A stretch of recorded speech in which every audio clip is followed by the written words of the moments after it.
later in my talk. I apologize, I'm not Vince.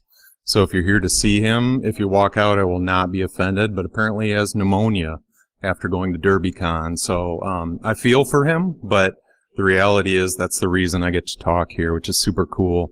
Myself and Chris Bissell are the only two people that have volunteered since year one. So I'm pretty excited. I have my volunteer shirt under this, but I thought I should wear my Sans ICS shirt because it gives me some street cred. But anyway, my name is Doug. I'm going to talk about the electric grid and the utility sector, and I hope to not bore you to tears. Is everyone having a good time so far? Yeah? Did you get to enjoy the Scotty Karate? Because that is some very delicious. Okay, well, tomorrow, perhaps.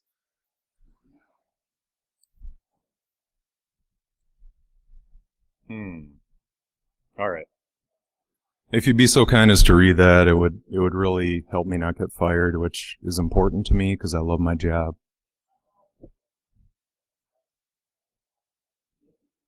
So first, I work for a small city-owned utility. We do electric generation. We do transmission and distribution, which I'll get into later. We also do clean water treatment and wastewater treatment. So those are some things that I consider important, right? Because when I turn on the faucet, I would like clean water to come out, and I love Michigan, but that Flint thing is really sad. It's on a lot of people's radar. Also, when I do what most people do in the bathroom, you flush the toilet handle, you want that to go somewhere, okay? Ideally not in your basement, right? But first, I want to talk about a significant physical security threat. It's squirrels, okay?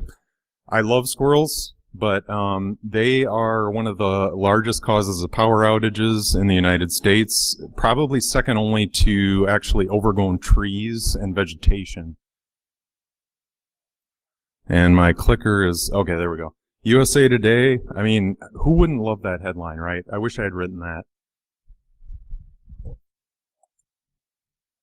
So we have a fiber optic network throughout the city of Holland, and this is what's called a handhold, basically a box in the ground where fibers are spliced together for our fiber optic network.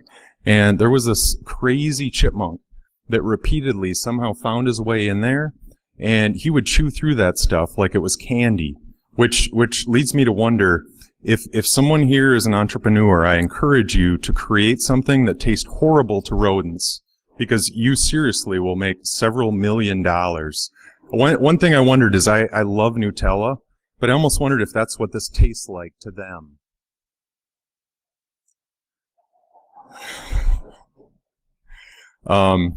Yes, beer is good. Anyway, if you have a sensitive stomach, there's a real-life dead squirrel picture coming. It's not that terrible, okay? I'm sure you've seen worse things, perhaps here. So this little guy, right, he got into one of our pad mount transformer boxes, okay? These are these green boxes that looks like a large fridge or freezer. It sits on a pad of concrete. This is where basically underground electric especially goes through. Well, he got in there and it did not end well. And what's interesting to me about this is that with all that fur, you would think, I always thought they were bigger, right?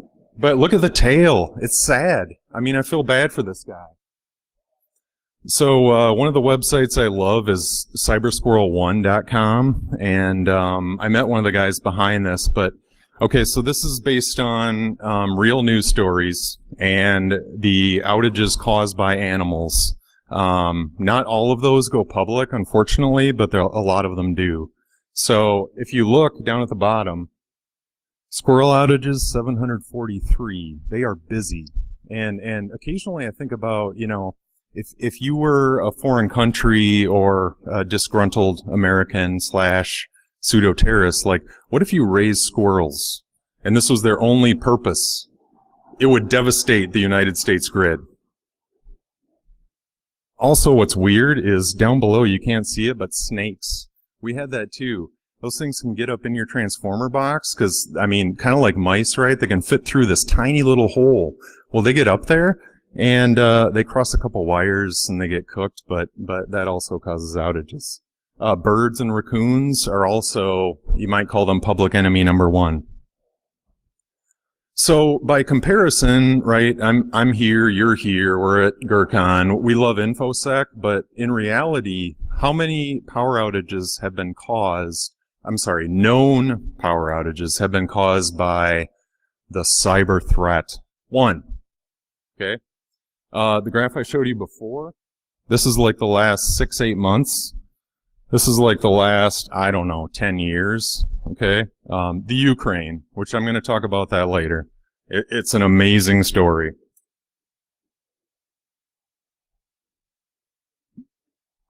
I figure if you can make up quotes from people that everyone respects and admires, then you win. Thank you for laughing. So what are some solutions to the squirrel problem? Birds of prey. In the Netherlands, they're actually training eagles to attack drones. I saw a video of that. It's unreal, right? Maybe a bobcat? I don't know if you train them right. I mean, those things would eat squirrels for breakfast, lunch, and dinner. But my thing, I love squirrels. They're kind of adorable, and my dog loves to chase them, so I thought, what if we taught them to read? Think about it, okay? In the lower left, you see a sign that I love, because it's true. Electricity will mess you up, okay? All right, so I'm going to bore you now with about 5 or 10 minutes of information about the U.S. electric grid. And if there's any electrical engineers in here, I apologize in advance because you'll probably scold me afterwards. Okay, so you have voltage. It is what it is. You got current, you got power, you got energy. I'm going to kind of fly through this because it actually bores me. Once I learned this, it was actually very, very helpful to my job, but it's not that exciting. But the fact is, when you flip the light switch at your house, you expect it to come on.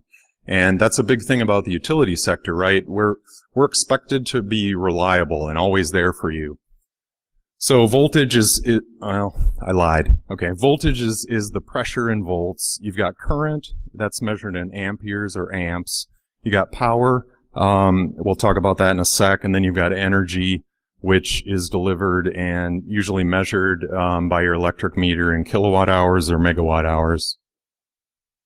How much is a megawatt, you might be asking? I know you are. I can see the curious faces, even from here. So 1 megawatt will power 10,000 100-watt light bulbs, or 250 homes in Arizona, because you run your AC down there, and about 800 average homes in North America at any given moment. And this is a great graph. I wish it showed up better, but more or less you have a generating station, which is on your lower left. Then you have what's called a step-up transformer, and what that does is it brings the voltage up to much, much larger numbers than it comes out of your generators with. And the reason for that is over long distances, transmission of power, there's less loss through the lines if you raise the voltage. So where I work in Holland, we have usually 138 kilovolts. You're also going to see higher numbers, 230. And if you're ever out in the country and you see those big metal, giant, tall towers, those are even higher. And if you're curious, you go online. There are people whose job is to repair those, but they work from a helicopter. Okay, they sit on this mesh grid that absorbs static, and basically, if you touch 2 of those wires, you're more or less instantly turned to dust. Or, well, okay, I exaggerate a lot, but basically, it's going to end badly for you. You're going to turn into a crispy cookie. Okay, and generally we try to avoid that. So, okay, the long distance power line runs are there. Sometimes you'll have a transmission customer who's actually going to redistribute that. And I want to clarify now, there's transmission, which is usually long distance, and then distribution, which is usually localized and lower voltage. And then goes over to a step-down transformer, that green box toward the right. And that brings it down to a level that can be consumed. So for business customers, you're talking about fairly high voltage, more than you and I have in our homes and apartments. But that brings it down, and there's going to be, I can't read that number anymore, I'm old. Okay. So 26 kilovolts, 69 kilovolts for the commercial or industry, and a lot of times that's three-phase, and I don't want to talk about three-phase versus two-phase, because even I get confused, and I love IT, but I'm not that smart, okay? So then in the lower right, you have your house, and that's usually either 240 volts or 120 volts. And this is an interesting map. This is different regions of the grid in the United States and how they're divided up. And if you see the pink one, you've got Michigan. It's kind of neat. It's pink, I guess. I don't know. RF is reliability first, and they were appointed by NERC and FERC, which I'll talk about later, to basically make sure that our electric grid in Michigan is reliable. So we're in that region. This graph is mostly focused on generation, okay, making of power. And then this one gets more interesting. This is more about the transmission, which I talked about, moving the electricity through the system. I also really like, personally, how Texas is its own thing. And that makes me think that at some point they might decide they want out of the U.S. because apparently there are a number of people that feel that way, but no offense if you're from Texas. It's a cool state. So you have the west side, including Canada, of the United States, and the east side and Texas. And here what you have is some transmission organizations. Now, what I don't quite understand here is there's a whole lot of gray area. I don't know if out west they kind of do their own thing. They might, cowboys and whatnot. But in Michigan and Minnesota, we're in MISO, the Mid-Continent Independent System Operator. Because power side, we love acronyms too. So I like Grumpy Cat. And if anyone is aware, the 2003 rolling blackouts, if you're as old as me, you might remember that. It basically started in the Midwest and rolled eastward toward kind of populous places like New York City. And that's what brought about the government to say, hey, we got to fix this, right? NERC is the National Electric Regulatory Commission. And then there's FERC, which is federal, same acronym. But like most InfoSec people, basically compliance is what drives a lot of our jobs. So I'm not against it. This is a really awesome image of basically the rolling blackout in '03. And you see New York City is all gone dark. The sad fact is this is a made-up image. And I use it anyway because it's so cool. The real satellite imagery is actually much less interesting. So I do apologize, but, you know, who doesn't like to think about, man, New York went dark? That's crazy. It didn't happen. There is no GeoStar 45, so I hate to break it to you. So now I want to talk about, to get into SCADA and ICS, which I'll define later, a real brief history of automation.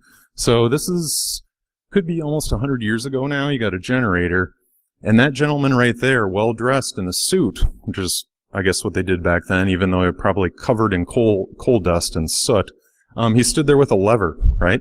And he, if you've done this for a while, you actually know your generator by the sounds it makes. And it's a pretty amazing thing to talk to power plant operators, because the ones that are old timers, they have done this for a long time, and they know if something is out of whack just by the sounds it makes. This is a little more modern. You have a control panel here, but it's all localized. The generator is behind it. If you look, you can see on the right side by the red, you can see a big fuel tank. The unfortunate thing about this is if something goes wrong and you're standing there operating it, the explosion could give you a bad day. This image I love. It's a very large control room for a very large utility, probably back in the 50s or 60s. I think what I like most about it is how much space they have, because, you know, this whole trend toward mini cubicles, I hate it. But you look at this guy, he's got room to roam, to walk around. And then I'm not quite sure what the dude in the middle is doing, but he's got like several analog phones sitting there, probably the red phone for when the control room says, she's gonna blow, get out. But anyway, I like that. It's all analog, dials and gauges. This is more modern, and notice how close they are. Okay, I have some very dear friends in the room, but I'm not sure I want to sit next to you for every day. But I also like, I think it's classy. They all have matching shirts. I don't know about you guys, but I just think that's kind of a neat thing. But as you can see, it's all digital. It's all computerized. So this is what I'm going to tell you about next. When I first got into the power and utility sector about 10 years ago, this is kind of what I felt like when I thought about or was told about our control systems and our plant networks. This is actually a diagram of providing oxygen to an eel farm. And so if you like sushi and you like to eat eels, you can thank this sort of scenario for providing that. And so we have acronyms, right? OT, Operations Technology. That just means the IT stuff at the plants. And this also applies to commercial businesses. ICS and SCADA. I was at Davenport recently for an event, and I saw this. I was geeking out, right? I ran up to it and then realized OT means also occupational therapy. So that's a little bit different than what I do. SCADA, Supervisory Control and Data Acquisition. Bring that up at your next cocktail party. People are sure to sort of, slowly back away. ICS, Industrial Control System. I don't know if I mentioned I wore my SANS shirt because I want to seem legit, but I love SANS. I took their ICS training. They have a 410 class and a 515. It's awesome. Sadly, quite expensive. This is another ICS, right? I like chili. Do you like chili? So, it's a thing. I think they call that acronym collisions. But anyway, so primary ICS functions, basically it's a lot of stuff that's deployed, often widely or geographically dispersed, that's going to tell you when you're back in what we call the control center, what's actually happening. And so you have a computer representation of like that room where the guy was looking at all the analog stuff. So there's a lot of sensors, whether that be things like temperature, pressure, other things. These are some of the sensors you might see in the field. Actually, usually you won't see them because they're pretty well hidden. And how do we get, obviously you think about a LAN or a WAN or a MAN network, and how do you get the data or get access to the data so that the operator sitting in your control room can actually see what's going on?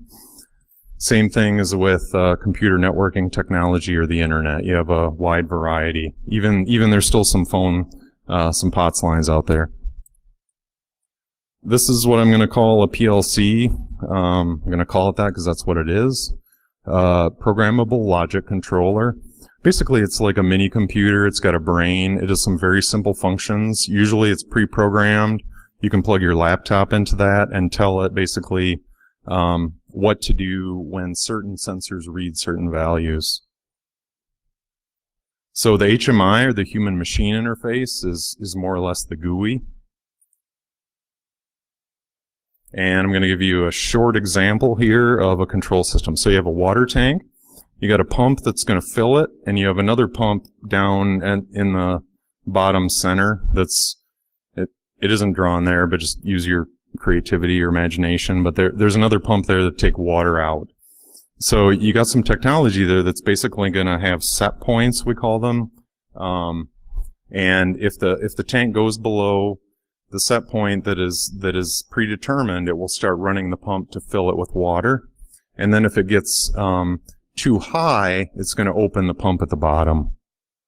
Pretty straightforward. And this is actually an HMI screen of what the operator would see. So as you can tell, it basically represents everything that's going on, and you'll have fun stuff like little animations for when the pump is running. It's pretty cool. One thing I will tell you is when I went to our clean water plant, their SCADA system had a lot of alarms, and what it showed on the screen when there was an alarm that triggered, almost no matter how serious it was, it would show a brick wall breaking open and water flooding out. And I remember walking into the control room, I'm like, isn't that bad? And they're like, no, it's our default alarm screen. And I was like, okay, We're not all going to drown. And basically, for the clean water world, you have what's called a pump station. And you'll probably see these in your neighborhood or as you drive about. It's a nondescript one-story brick building, square, no windows. And inside are some very high-volume pumps usually. And that's what brings the water to your neighborhood or to your home.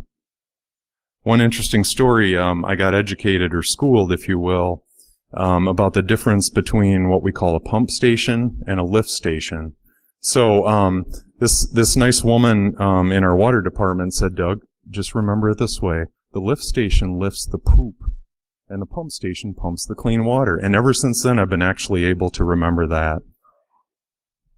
So this is one of the cabinets you might see in that previous slide inside that building on the wall. It's pre-programmed. It's set up to have a bunch of, like a single PLC probably, and a bunch of leads going to it for all the various sensors about how full this tank is, etc. And it, you know, some of it is fairly straightforward, but it's cool stuff. So you probably have at least one PLC-like device in your home. Does anyone have guesses? I know audience participation is... Say it again. Toilet is good. Thermostat too. Yep. Actually, honestly, the toilet, I love that example because it's a very analog system, but it works, right? And thank goodness. So here's a thermostat, as a couple people said. I appreciate that. For in the summer, you're going to say when it hits 75, turn on the AC. When it goes down to 69 or so, turn it off. Very simple. 2 set points. So here's an HMI example for what I believe is a clean water treatment station. And if you look along the right, I'm not a chemist, but some of those things are not good, okay? Sulfuric acid, citric acid, sodium hypochloride. See, I can't even say it. That's how difficult it is. But I found this on a vendor website, and it's a real-life control system somewhere in the United States. And one thing, if you're in the utility space, I would encourage you is, I know every vendor needs to have on their website, like, hey, we did this for Holland, or we did that for Grand Rapids or Wyoming, but kindly ask them not to do this, okay? Because, I mean, make it a little bit harder for the bad guys and gals.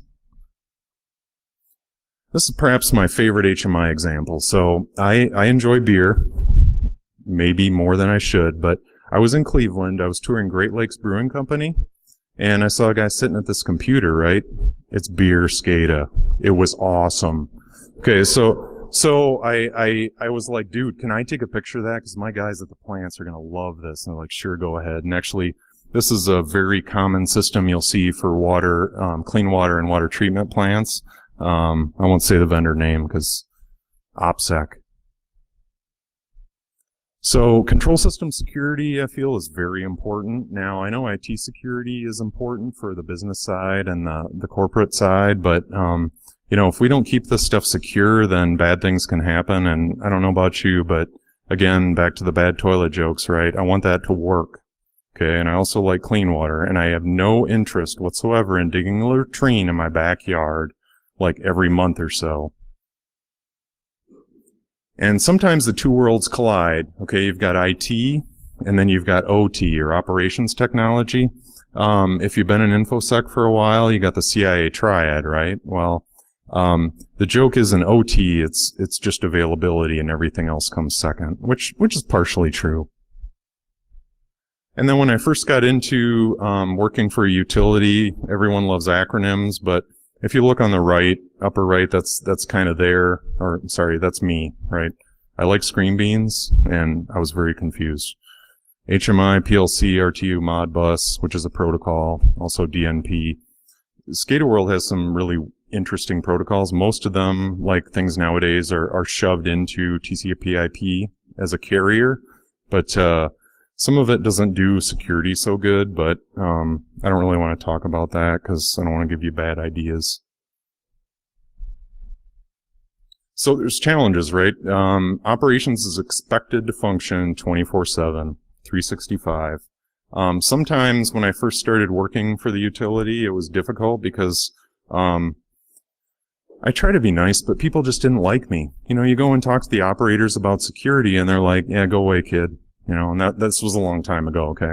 Before the gray was in my beard. But then, over time, people are people and they're really nice guys. And I also found out that there's the joke about cops and donuts and coffee, but the same works for operators. Also, if you bring pizza, you're like best friends immediately. And those guys have a hard job, right? A lot of times they're working 12-hour shifts. We used to have first, second, and third shift, and it's rough because they would rotate through. And I don't know about you, but if you've ever switched from third to first, I mean, sure, you get a couple days off, but that is brutal. Sleep cycles, it's a thing.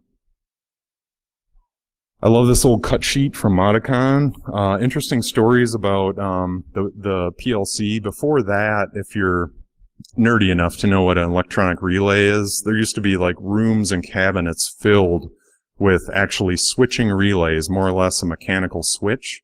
Well, then all that got computerized, and those guys in the lower right, they did that, and it's super cool. GrrCON, I think, was the very first vendor. Cool story. They built the thing so rugged, they took it to their first demo. They had to fly it there, and it weighed like 150 pounds. It fell out of the airplane off the stairs and tanked, but they had built it so well, it still worked. I love that story because, like, I don't know about you, but if you drop your phone, it usually doesn't go well. And I'm old enough to know that vintage technology is cool. So how many of you recently have seen a Sun Spark station? Oh, you guys are awesome. We'll talk after. So Westinghouse is a very large company in the electric generation and power plant space. And one thing I like that they did is they made their own stuff just like a Sun Spark box. So you could stack them, right? It's like making a sandwich. So about a month ago, true story, this showed up on my chair at work, and it had a Post-it note that says, I need another one of these ASAP. I was like, And I've been there, like I said, almost 10 years. I've seen some old stuff, right? I mean, NT4 workstation, it's still out there. Be afraid. You will not discover this until someone calls you and said, yeah, that thing that runs a generator, it doesn't boot. And you go out there and suddenly you're stuck with floppy disks and a restore CD. And then you realize how many drivers are missing. Okay? I got some horror stories, but I spent the better part of 3 days in the last year doing that. We have a lot of proprietary stuff. I mean, sure, Windows is kind of commodity, but there are places like in Holland or Grand Rapids where if you want to get a cable or DSL connection or even cellular, you just can't unless you want to pay ridiculous wads of money. So POTS lines, phone lines, they still work. So I did this. They were excited because let me tell you, the data that was streaming over that 9600 baud modem, it came through so much cleaner with the US Robotics 56K. Actually, they didn't care. They just knew it worked.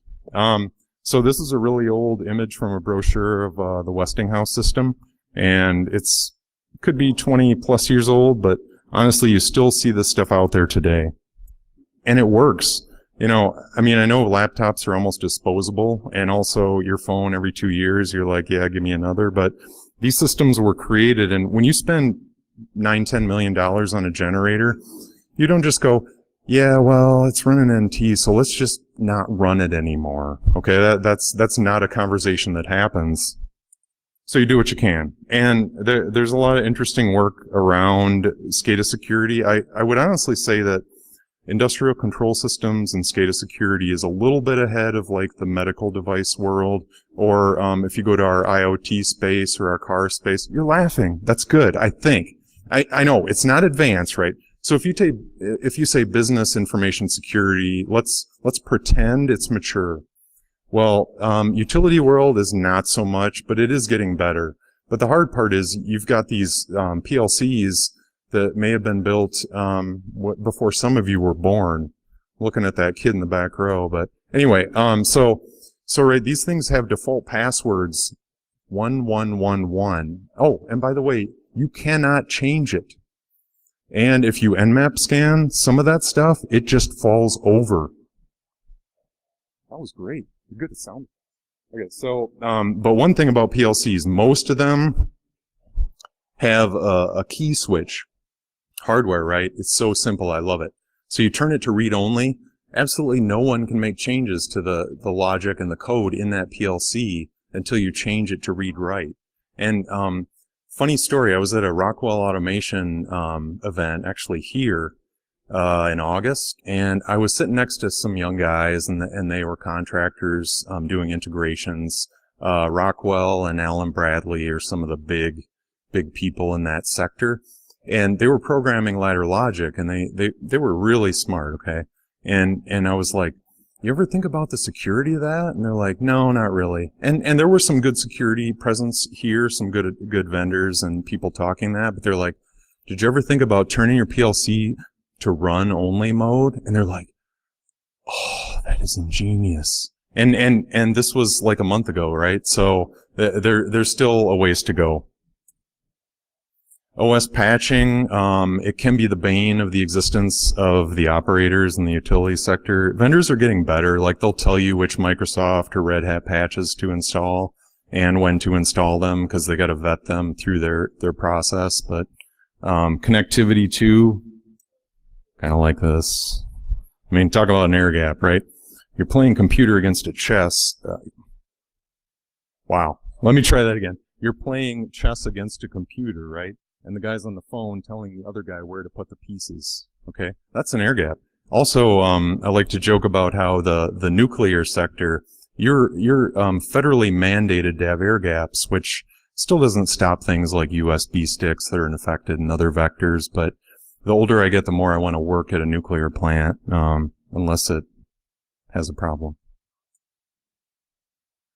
Another couple quotes for y'all.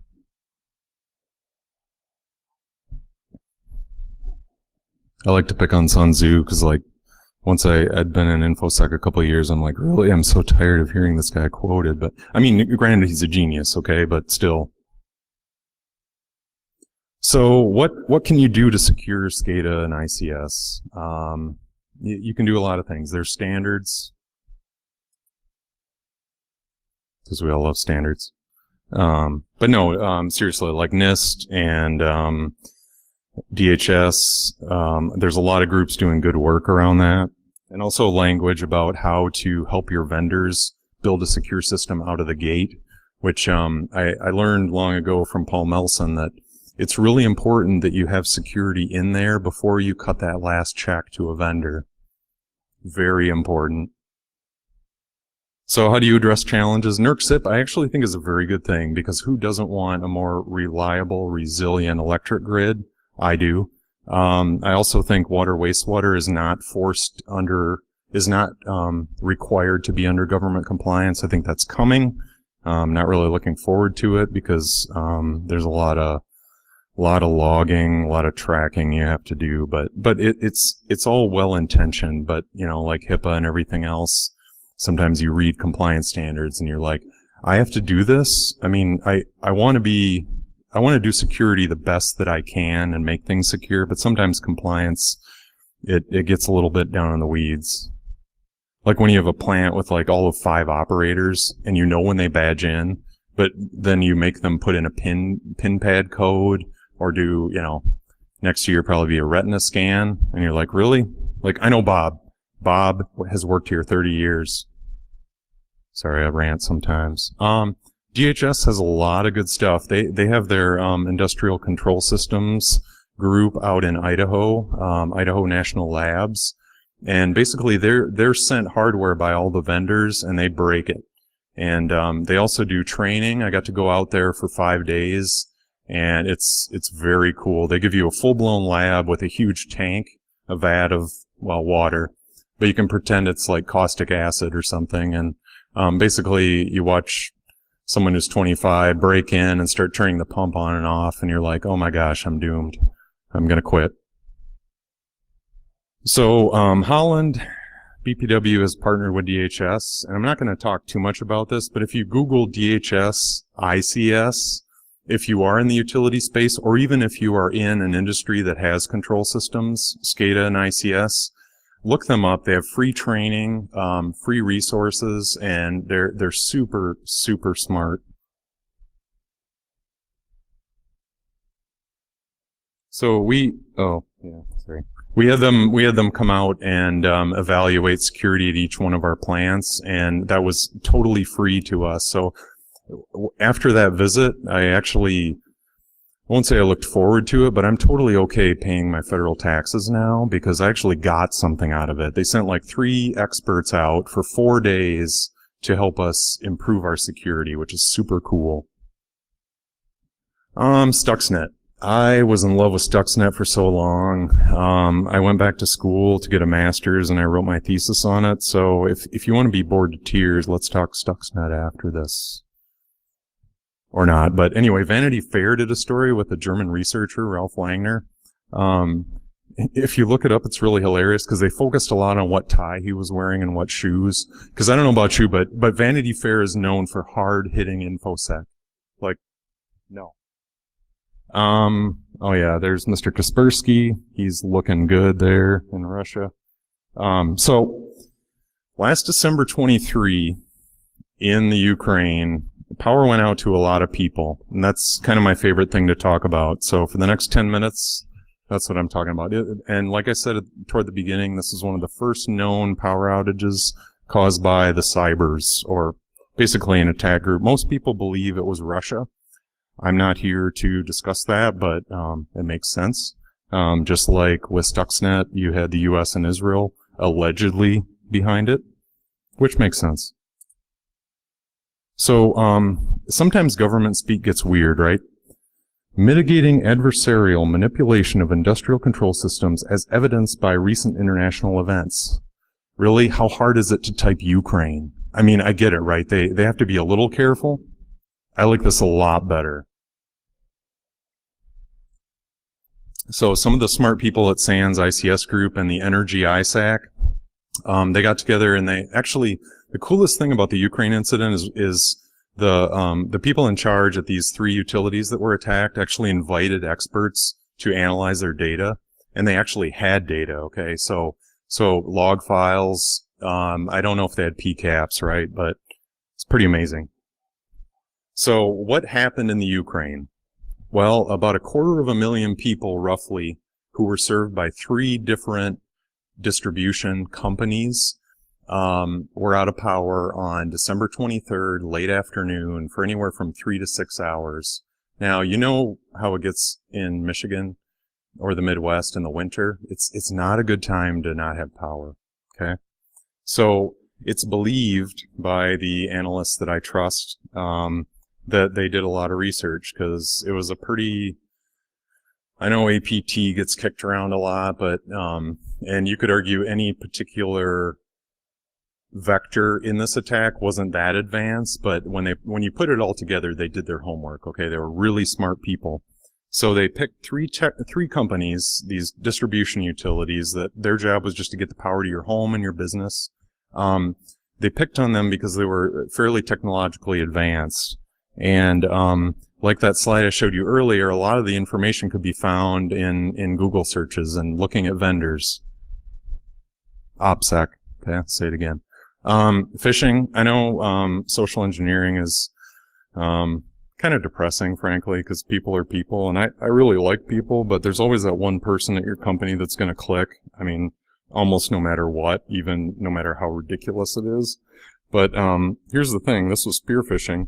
They sent a Word or Excel document that claimed to be from the generation company that they bought their power from. Okay, I'm sorry, but are you really not going to open that? It had their logo and everything. So they opened it and they're like, I don't read or speak Russian or even really English all that well, but basically said if you want to see the content, click enable macros. And, you know, that's a bad day, right? So after that, it went out and downloaded a variant of a kind of utility-specific piece of malware called Black Energy. This was variant 3. And at some point, I think social engineering will always win, but that's sometimes why we have jobs, right? The detection for when things do go awry. User awareness training is great. I'm a big fan, actually, even though I sound kind of discouraged about it sometimes.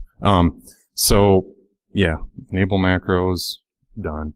And then they established persistence, because once they had that macro run to run the VBA code that went down and pulled down malware and command and control stuff and phoned home, then they started to, in that business network, right, they did the usual pen tester thing. They exploit and pivot, keep going around inside that network until they've got a firm foothold. So even if one computer gets reimaged, you know, they're still in.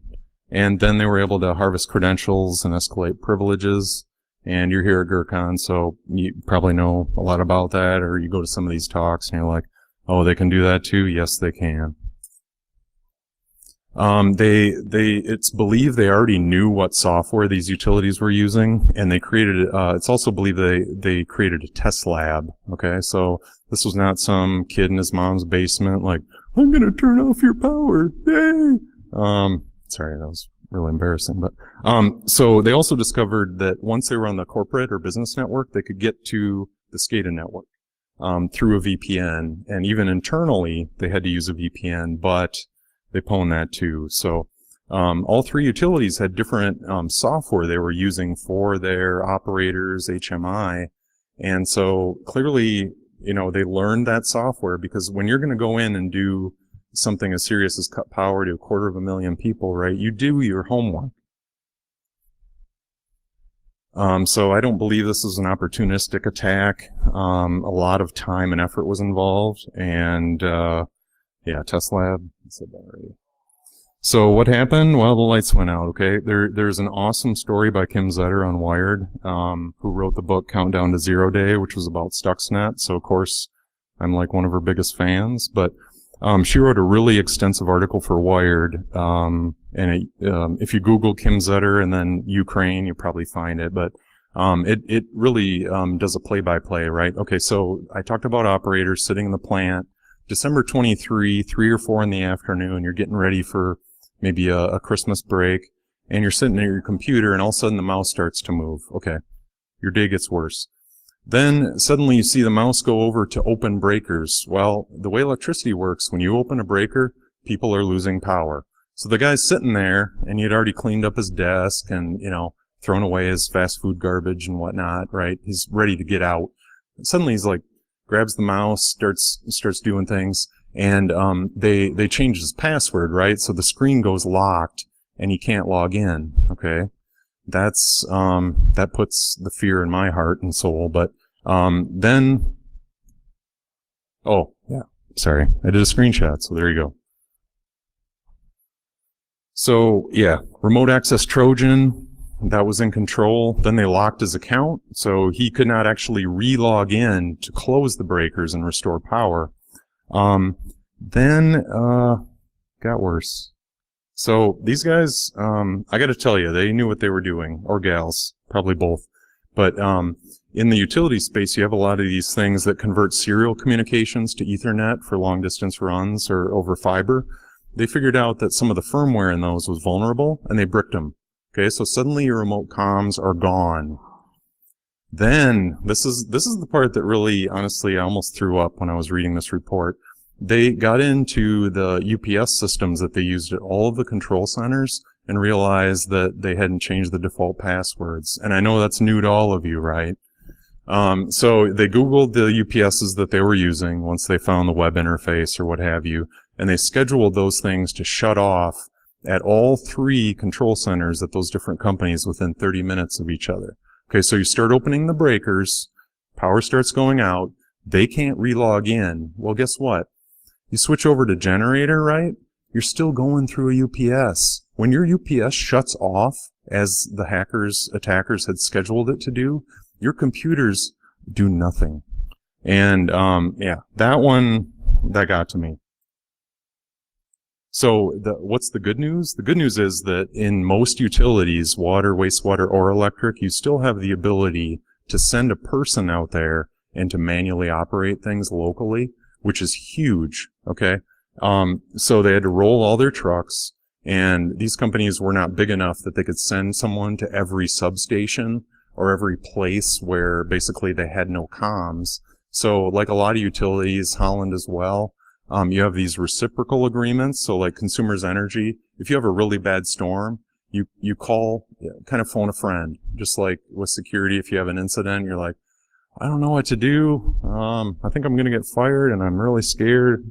But they called in other people in the area, so they came in to help, which is really cool. And, that is one nice thing, no matter how scary, this is, or people try and, talk up like the grid is vulnerable. Well, it is, but so is everything else. And things like local control actually give me a lot of peace of mind. So, thank you for sitting through this. And again, I want to say that Vince, if you're listening, I hope you feel better. He had pneumonia after going to GrrCON, so that's why I got to be up here, talk to you nice people. So I'll be around if you got any questions. Thank you so much.